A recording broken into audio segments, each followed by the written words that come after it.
Hard Hat's all about showing up to play hard, doing what it takes to win. If you want to cement legacy, win another. He's your third center. You don't want to pump him up too much, but it's hard not to. This is maybe the most I've ever agreed with you.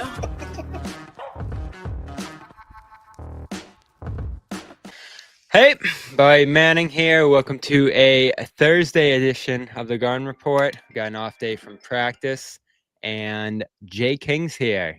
And you got a phone call. Practice. Yes, right on time. Welcome in, Jay, here to the Garden Report. And a lot happened, I feel like. Media day was pretty long.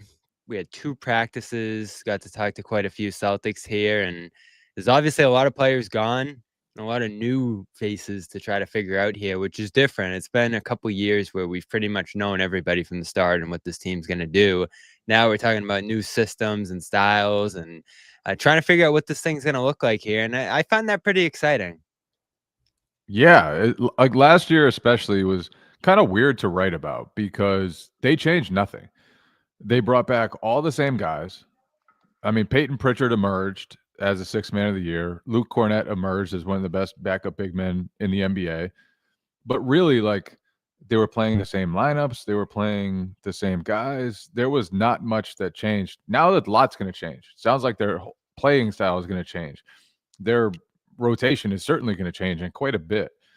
And young guys are going to have to pop up and be useful. And I'm looking forward to it. I think after, the last couple of years, you knew what to expect. Now there's a lot of unknown, and that's pretty exciting. Yeah, and that's probably the biggest news we've gotten out of camp is universal agreement that they're going to play faster. And it sounds like much faster. Yeah, and Pritchard said they need to. He was talking about that late in last season.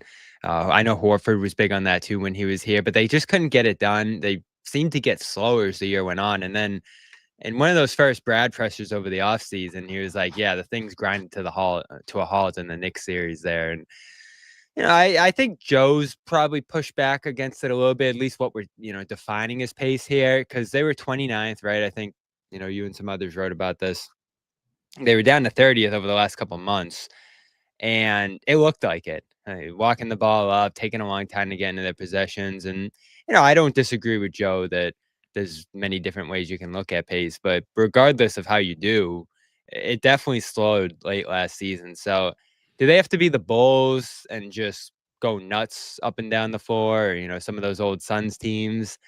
I don't know, but I think for Pritchard's sake, Brown, who loves to play fast, and White's pretty good in transition too, I think it makes a lot of sense to push the pace with this team. And then you're not in the half court as much. You're not trying to, get out of double teams and whatever else teams are going to throw at them while Tatum's out. I think it's pretty natural for them to want to do that. Are they actually going to be able to accomplish it? I think is another question. Yeah, I think it just makes perfect sense with the strengths of their new look roster. You look around, their best players are perimeter players. They have a question mark at center. They have a question mark at power forward. Is Sam Hauser going to start there? Because I think he's the best option there. I think he's the best player you can use there. And if you start him there or start Jalen at power forward with Hauser at 3, however you want to look at it, you're going to be really small. And one way to counteract being really small is to play fast, not just fast on offense, but fast on defense. And that means picking up, pressuring more, creating more turnovers. They haven't forced turnovers at all during the Joe Mazzulla era. I think that was very much partly due to the personnel on the team. But I think with Kristaps Porzingis gone, with Al Horford gone, you've lost 2 guys that sort of forced you into a little more conservative approach defensively. Jason Tatum, I would say, like, he's as solid as it gets defensively. He's not going to be like the most disruptive guy. And now, if Peyton Pritchard starts next to Derek White, you're going to be really small. You gotta be getting after guys. You got to be getting up in transition. You don't have those automatic advantages, those 2-for-1s that Jason Tatum used to create for everybody else. Jaylen Brown has been one of the best transition scorers in the league over the past several years, even though the Celtics have played much slower.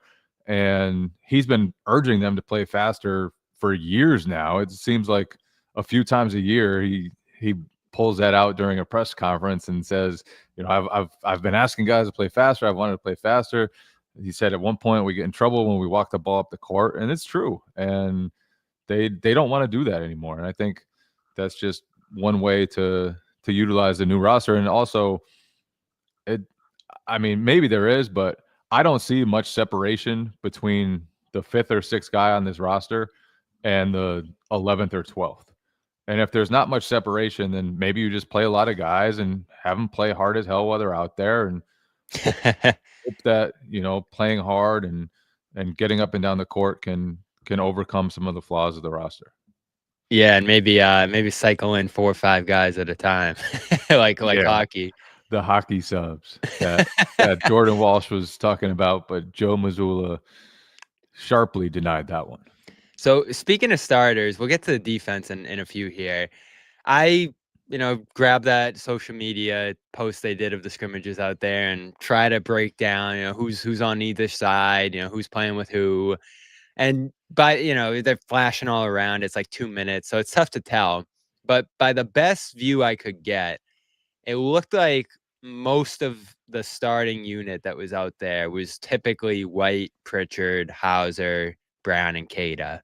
And that's the group that's been here. They played a decent amount of minutes together last season. And before Chris Boucher signed, I almost felt like this was the obvious starting 5. Like I didn't have much doubt that this was going to be it. You can have some questions with this group, particularly in the front court, but it's just the experienced guys who have mostly played together and guys who have earned their spots. When you think of White, Pritchard, I feel like, and Brown.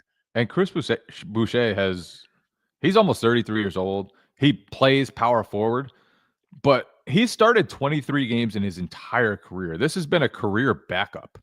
And we've seen 17 minutes a game, more or less. We've seen the last few years when somebody's been out, whether it's Tatum, Brown, Derek White, Drew Holiday, a lot of the time they've just gone to Hauser and thrown him into the starting lineup. And I think it just makes sense to rely on the guys you trust the most, rely on the guys who are the best players. I think if you look at it in a vacuum, Sam Hauser is a better basketball player than Chris Boucher. I don't think there's anyone who would argue that. So play your best players, create a style that can make those guys work together and figure it out. I think it's a good year with Jason Tatum out and with all these new faces to kind of experiment, see what you have with different things. And I think Joe Mazzulla is going to be pretty creative here this coming season. Yeah, and then when you get into the second units here, Simons was out there. Minot, you saw a little bit of Walsh, a little bit of Boucher playing alongside Garza, who was pretty steady in the Grays that were playing out there. I'm trying to think who else was in the mix out there with the second unit guys. But that was the most consistent group you saw there. You saw a little bit of Walsh. Walsh even mixed in with the green side. I couldn't tell who he was with out there necessarily, but he was wearing green sometimes. And then you got into I'm forgetting someone here. I love the Zapruder film breakdown of the minute and a half of practice footage that they put out there. Hey, you know me, Joe hates talking starters. I love trying to figure out, especially with this roster, who's going to be out there. And that might change here and there. I know Joe always talks about that. With recent teams, you haven't had many shifts in who's starting unless guys were out. This group, I feel like, could actually maybe go big sometimes, go a little smaller in other cases, or see things aren't working and make some adjustments there. I think we actually will see a decent amount of starting lineups throughout the year. Yeah, it's not as easy as just throwing out Derek White, Drew Holiday, Jaylen Brown, Jason Tatum, and Kristaps Porzingis, and that's just your starting lineup.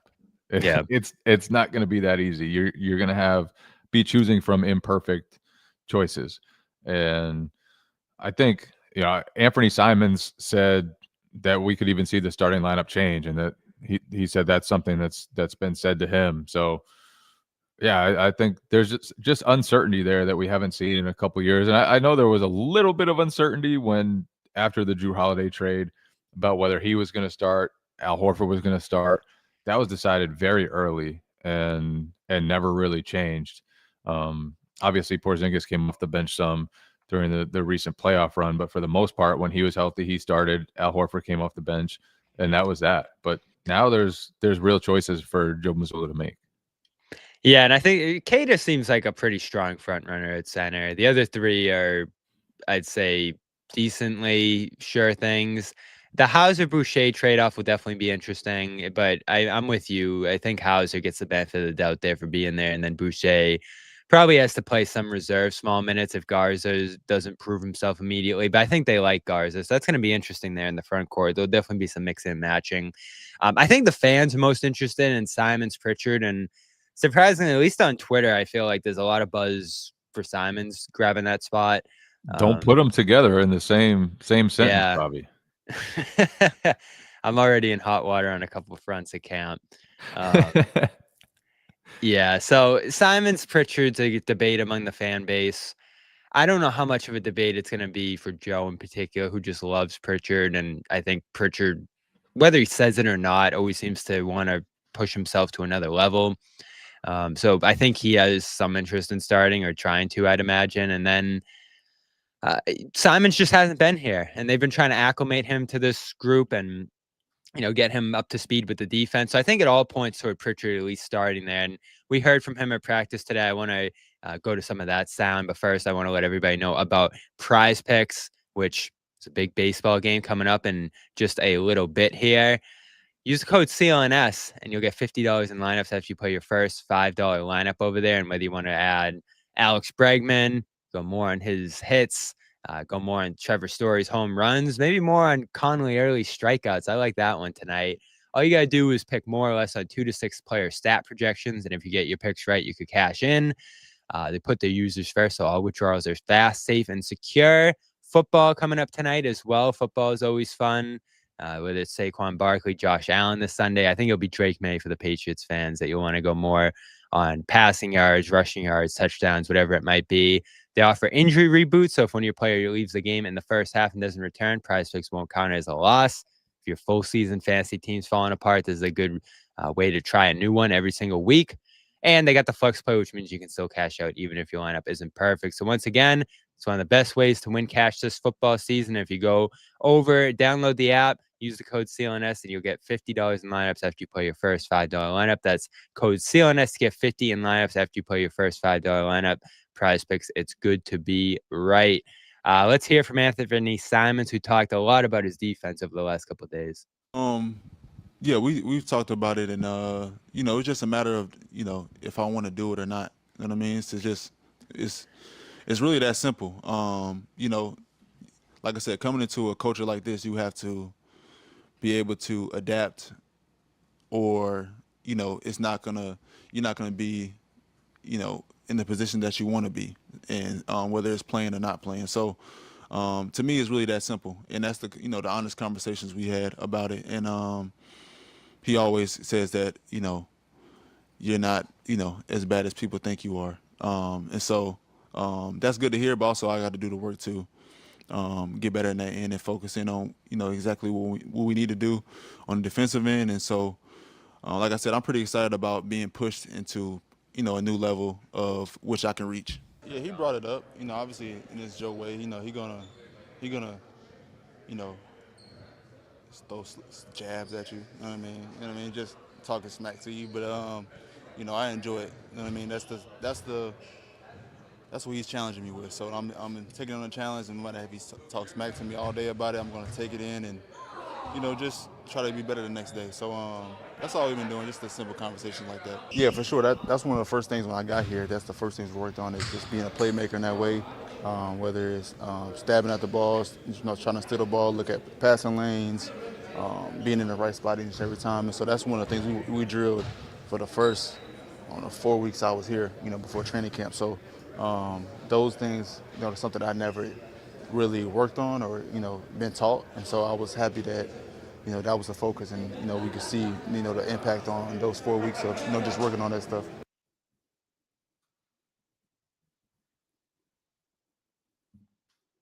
That was a lot of interesting stuff there. What stuck out to you most hearing from Simons for the first time? Well, it's always funny hearing somebody who hasn't been a good defender say that it's all about wanting to. It's like, why haven't you wanted to yet? And I just wasn't trying. That one stood out first. Yeah. Yeah. One that wasn't included that stood out to me was that he thinks this situation with Joe Mazzulla pushing him will help him, will be good for his career. He said a lot of things over the last few days about wanting to contribute to winning. When asked about whether he wanted to start, he said he doesn't care. He just wants to contribute to winning. And I think he knows, like, Portland once valued him at a really high level and thought that he was the future of that backcourt after Damian Lillard and CJ McCollum. Now he's 26. He just got traded. They basically chose Scoot Henderson over him. They did choose Drew Holiday, who's a 35-year-old who already showed signs of decline and has $104 million left on his contract, over him. And the Celtics, after getting him, like, they looked into the trade market to see if they could shed salary with using his contract. And so he has to know that what he's done to date isn't good enough for teams around the league to see him as a bona fide starting point guard or a bona fide contributor on a great team. And this is a prove it year for him. He has to show that he can defend at a higher level than he has in the past. He has to show that he can play alongside great players. And I like the attitude that he's shown toward it so far. And I think Joe's a good coach to help drag that out of somebody. But at the end of the day, he has been statistically, based on some stats that I trust and value, like EPM, estimated plus minus, one of the very worst defenders in the league since stepping onto an NBA court. And that has to change. He doesn't have to be the greatest defender ever. Doesn't have to be Drew Holiday, but you can't be a huge minus every time you step on the court either. Quite frankly, he's not that good. He's a great offensive player, but he's not good enough where he can get away with that. So it's a big year for him. Yeah, for sure. And I also find interesting Joe saying you're not as bad as people think you are, and him going to him and bringing this up himself, this conversation, because Joe's earned a lot of trust from different guys who have been here, and he was even assistant coaches for him before Ime went out, and even that last Brad year. So he's known guys pretty well who he's been able to challenge for the most part, or guys lower on the roster who aren't necessarily stars. This is him going right at a guy who had been a star in the past and challenging him and pushing him and jabbing at him here. And this is certainly a guy who maybe isn't playing for his NBA life, but is definitely trying to get his next contract here and figure out what's next for him. So, that was an interesting risk I think he took, taking that approach with him. And the fact that Simons seemed to receive it pretty well, we'll see what actually happens when we get into games and, distributing minutes and roles and all that. It's a win for Joe, I feel like. And again, who knew if Simons was even going to be here? I was in favor of keeping him around. Like, I don't think a guy like that, a salary dump, made much sense. And there definitely wasn't much value for him out there, clearly. So, when people would ask who needs this guy around the league, there's a lot of point guards, there's a lot of scorers around the league. There's not a lot of teams that need him. I was like, the Celtics kind of do. Like, Tatum's out. They don't have a ton in their backcourt. They need this guy, and I don't know if he's a long-term piece here or not, but they should take every opportunity they can to try to figure that out. Now, in terms of the defense he's going to be playing here, he talked about it there. They're swiping, they're doing different drills like that. Josh Minot talked about some of the stuff they're doing that he's never done before. It is kind of funny to hear that they've never done this stuff, but the Celtics haven't, as you said, prioritized forcing turnovers. And even Joe hasn't denied that that's going to be something they're trying to do this year. He's talked about that in the past, and they haven't actually done it. They've been bottom 5 the last 3 years here in forcing turnovers. Are they actually going to be able to get it done now with the personnel that they have in this system that they're talking about? Well, you better, right? Because you don't have some of the best rim protection in the league anymore. You don't have Kristaps Porzingis, Al Horford, and Luke Kornet to save you. You don't have Jason Tatum, one of the best defensive rebounders at his position, to help you out.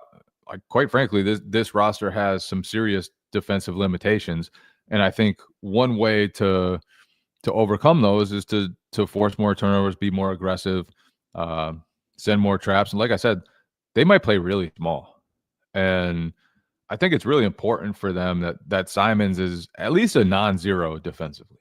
I'm As long as he if he can play next to Derek White and Peyton Pritchard, and you can get away with playing those three guys, you are going to be super difficult to guard on offense. There are very few teams equipped to guard those three, Jaylen Brown, but you have to have a way to defend. And I think forcing turnovers, I think running around, being everywhere, like you have to do that. This roster has no choice. You don't have the guys to cover up for you. You don't have the size that you used to have.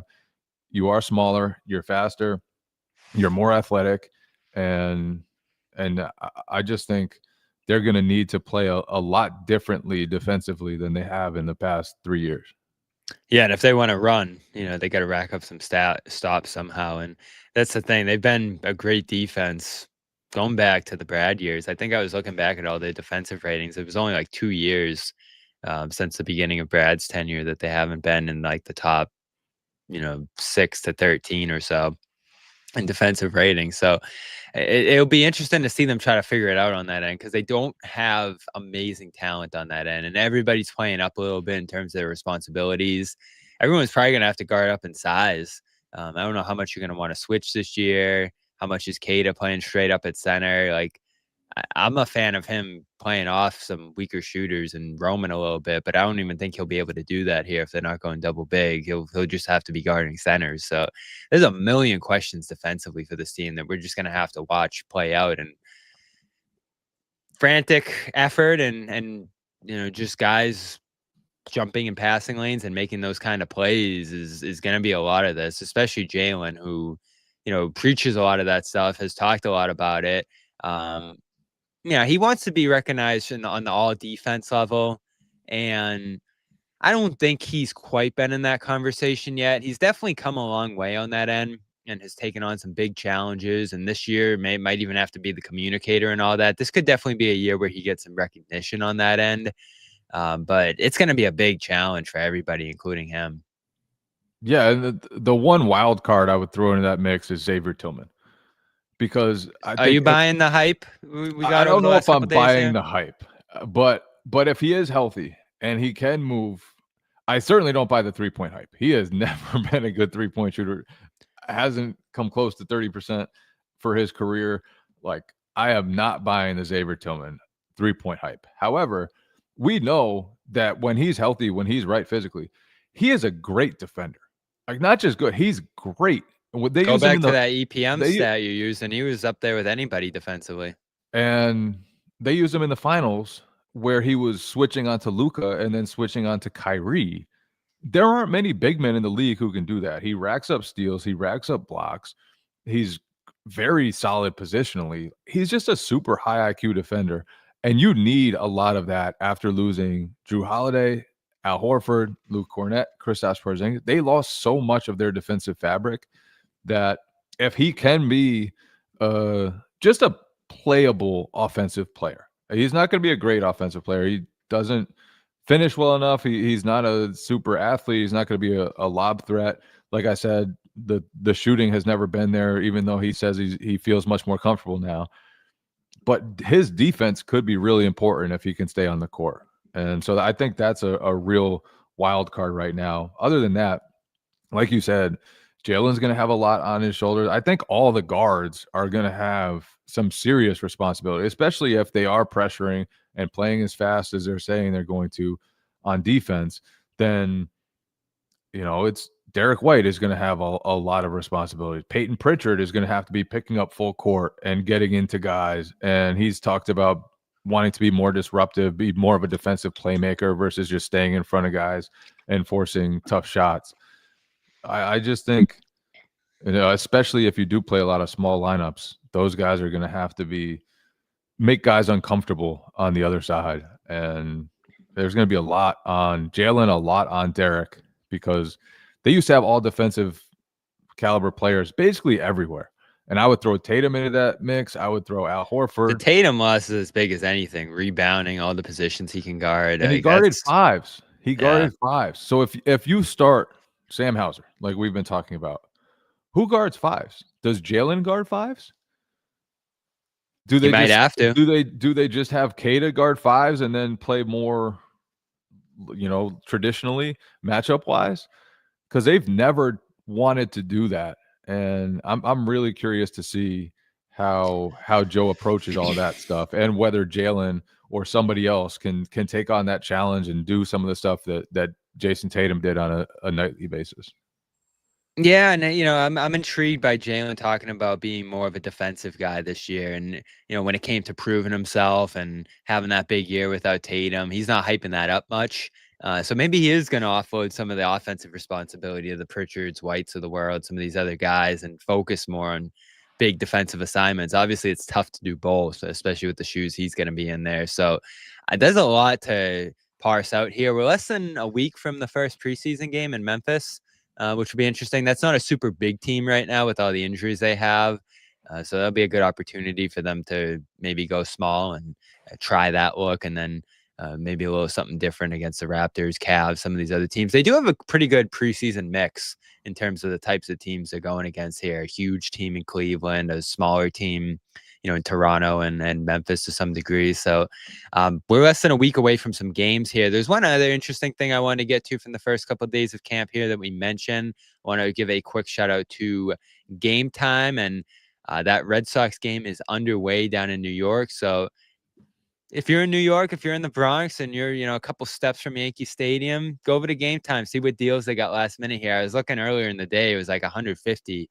The prices went up a little bit going into the day, once they forced this game through here. But last minute, sometimes the best time to go and get a deal over on Game Time, and you get the Patriots playing this weekend. That's out in Buffalo if you want to drive out there. A lot of stuff going on. These preseason games we mentioned as well coming up. So all fees are included on Game Time, so you know your total up front with no surprise fees at checkout. You can save even more when you choose a section like Game Time. Choose your seats, and you can snag new ticket deals before anyone finds out by following your favorite teams in the Game Time app to receive alerts. Concerts going on right now as well. You can get panoramic view of your seat, see exactly where you're going to be sitting in the app. That's my favorite feature over there.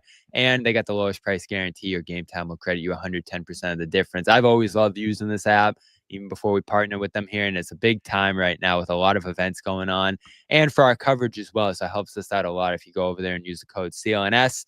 Download the Game Time app, create an account, use code CLNS to get $20 off your first purchase. Terms apply. Again, help us out. Get you $20 off your first purchase for you. Use that code CLNS. So create an account, redeem that code CLNS, swipe, tap, ticket, go. Download the Game Time app today. Sox are underway. I'm excited to go over there and check out that game. The last couple of days have been awesome here, but I want to throw this at you, Jay. I'm so curious what you thought of this. Maybe it's nothing. Maybe it's just Jordan Walsh being Jordan Walsh. But there was a weird miscommunication or something that went on over the first couple of days of practice here, because Joe said Walsh was joking.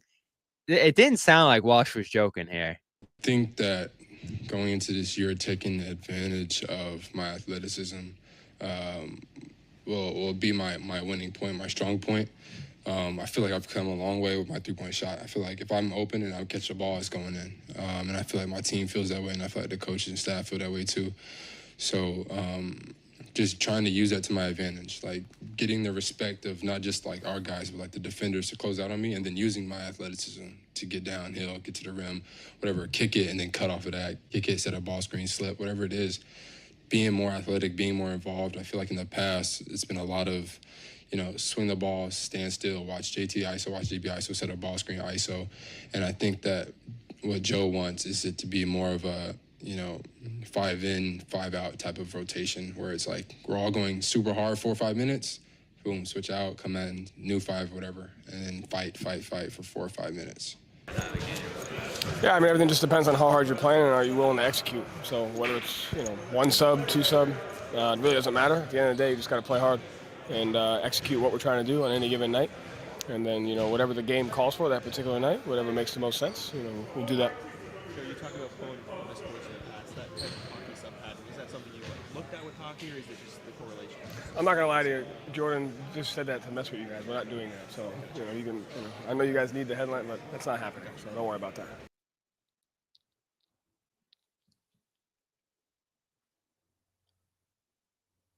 Yeah, I mean, I guess he either didn't want it out there or Walsh misunderstood. I don't even know what to make of that. It was weird. My guess would be that Joe indicated that they could sub quickly, play a lot of guys, have short stints for guys, play 4 or 5 minutes at a time, play really hard, and then come out. The one thing that really stood out to me about the finals, and I've talked about this on my podcast, but just how limited minutes the key guys played for the Thunder and the Pacers. Shai Gilgeous-Alexander played 38 minutes per game in the finals. Nobody else on their team played more than 34. That was Jalen Williams. Everybody else was like, I believe, under 30. The Pacers, nobody even played 34 full minutes per game for them. They played a ton of guys. They had guys in. They took guys out. TJ I was trying to McConnell think came of in, this totally quote, changed Jay. the energy. Normally in the finals, you see like guys, the best players are playing 43, 44 minutes a night.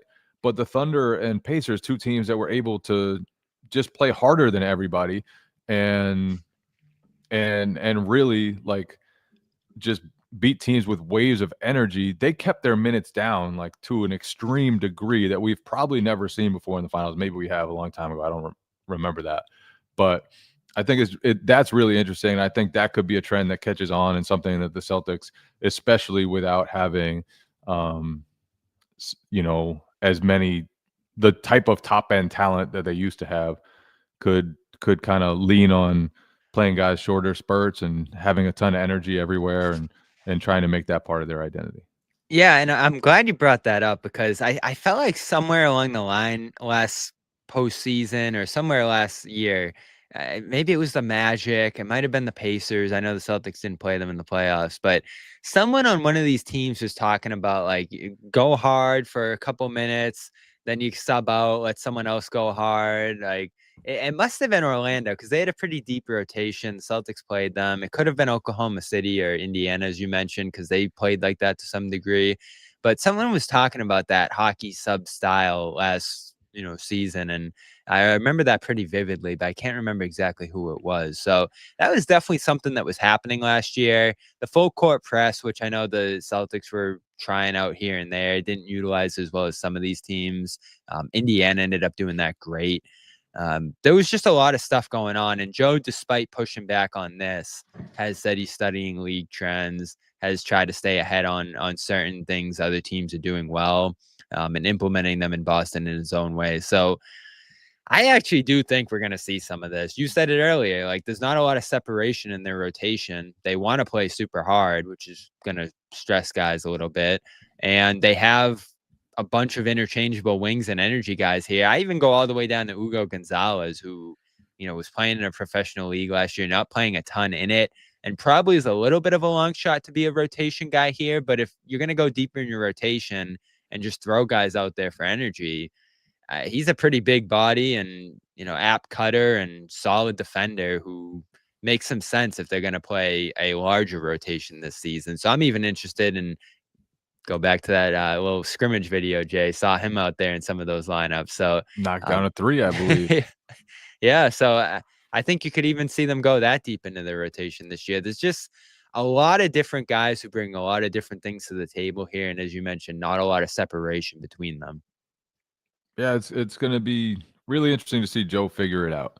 And I think it's a challenge that he relishes. He walked in his first year, like they were coming off a trip to the finals. I don't think he felt fully that he could change things because everybody respected the way Ime put together the team. And when Joe finally felt comfortable to do things his way, it was like there wasn't really any other way to do it. It was the roster was good enough, the hierarchy was established enough that you didn't have to make many changes. And this year, I think he can get a little creative. He can get a little funky. And I think that's something that he's going to have fun with. He's Jay Kang. I'm about to go watch a baseball game. I'm sure you are too, Jay. I'm excited for this thing tonight. We got post-game coverage here on CLNS Media, so go Yankees check. are a loser franchise. I need this one tonight, man. I need them to go through. And are you going to Toronto next week? I will not be at either of the road preseason games. Okay, I'm What kind of dreaming of maniac this. has a preseason game in Memphis? The schedule is awful this preseason. Even Crazy. early regular season is a lot of road games. But regardless of what happens tonight, we will have coverage of it. Go subscribe over on Red Sox Clubhouse. We will be live tonight, me, Jimmy, and John. So whatever happens, we'll react to it in this game 3. It's going to decide Yankees and Red Sox seasons. Go check out Jay's work over at The Athletic. Subscribe over there for a lot of great coverage of the Celtics and the entire NBA. Love all the NBA stuff they have over there. And anything is potable. You guys still rolling? Still potable now. We Still have changed potable. names. Still potable, baby. Yep. So go check them out. They're on the Patreon, right? Go subscribe over there on the Patreon. And great to have you here, Jay. Thanks for hopping on tonight. I'll see you at practice tomorrow. And for everybody else, we'll see you later tonight with some Sox reaction. And again, show some love to our sponsors here, Prize Picks, code CLNS, as well as Game Time, code CLNS. Talk to you in a couple hours here. Enjoy the game. No one's sneaking a vegan brownie by me, I'll tell you that. Okay, you know what, John? We're going to do it. You have to feel that way too, Bobby. I have to feel that way. Let's Yeah. slide out over and make Luke your first center. Bobby, we gave you Luke an hour early. We're not going to end this on a damn conversation about Luke